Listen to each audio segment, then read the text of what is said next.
warahmatullahi wabarakatuh. Di sini nama saya Nenden Sudaryati. Saya mahasiswi dari Universitas Muslim Nusantara Al-Azhar.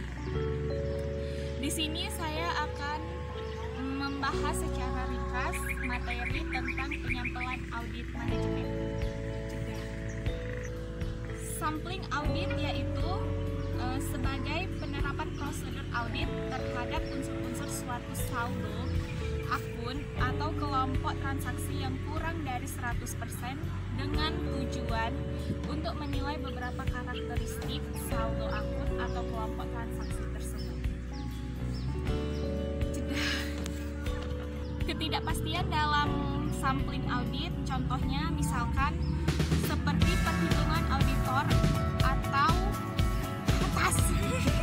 atas resiko pengendalian yang mempengaruhi sifat, waktu, luas, dan pemilihan staf.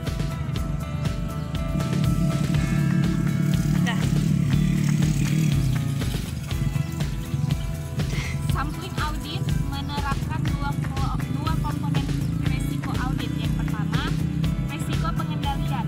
Risiko pengendalian itu intern tidak dapat mendeteksi atau menghindari salah saji material dalam asersi laporan keuangan.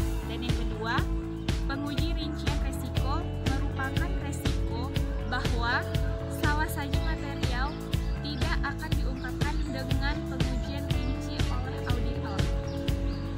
Tahapan sampling audit yaitu terbagi menjadi 6 bagian. Yang pertama, menyusun rencana audit.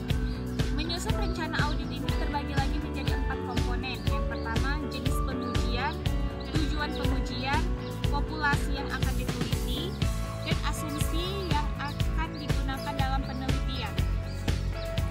Yang kedua, menerapkan jumlah atau unit sampel. Yang ketiga, memilih sampel. Yang keempat, menguji sampel.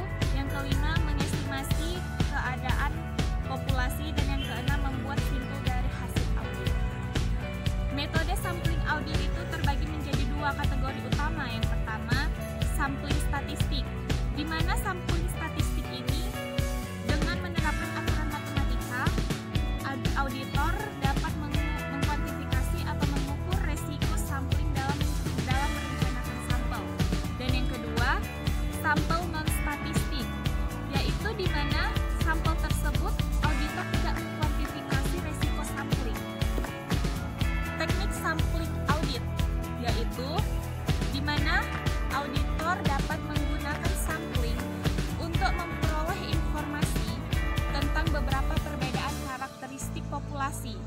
Namun, dengan demikian, kebanyakan sampel audit pada tingkat penyimpanan dan jumlah uang. Memilih sampel dan ukuran sampel. Dalam memilih sampel dan ukuran sampel ini terbagi menjadi 2. Yang pertama,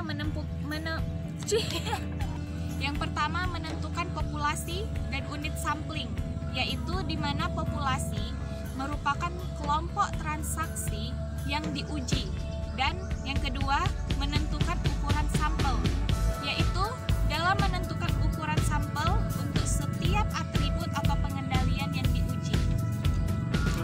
Resiko dalam penyampelan audit ada 2. Yang pertama, resiko sampling, di mana resiko sampling itu bahwa resiko auditor mencapai kesimpulan yang salah karena populasi tidak sampel populasi tidak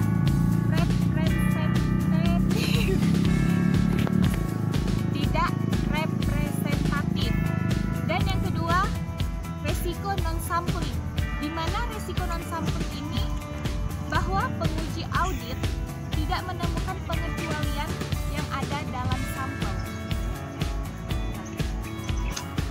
Demikianlah pembahasan materi dari saya. Lebih dan kurang atau kurang lengkap mohon dimaafkan. Assalamualaikum warahmatullahi wabarakatuh.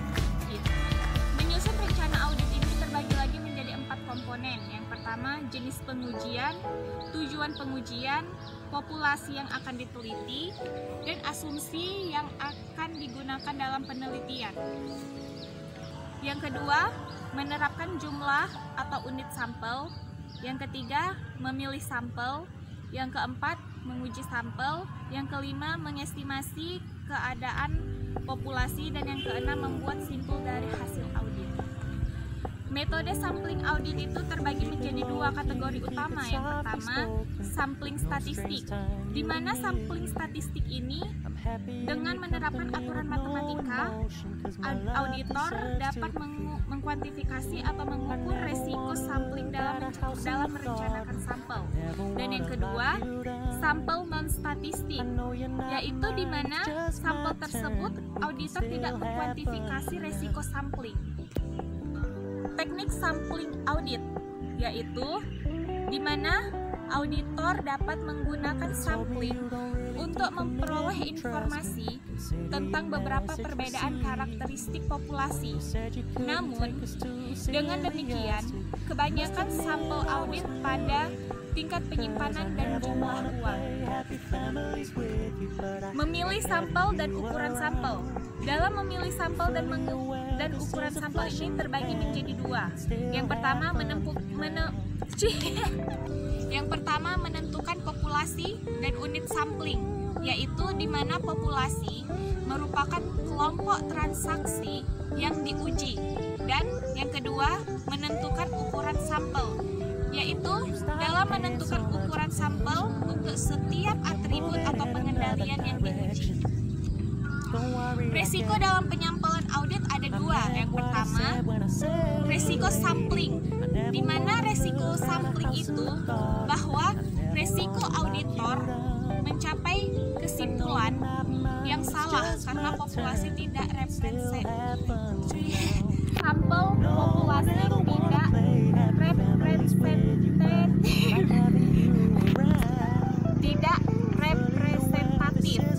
Dan yang kedua, resiko non-sampling, di mana resiko non-sampling ini bahwa penguji audit tidak menemukan pengecualian yang ada dalam sampel. Demikianlah pembahasan materi dari saya. Lebih dan kurang atau kurang lengkap mohon dimaafkan. Assalamualaikum warahmatullahi wabarakatuh.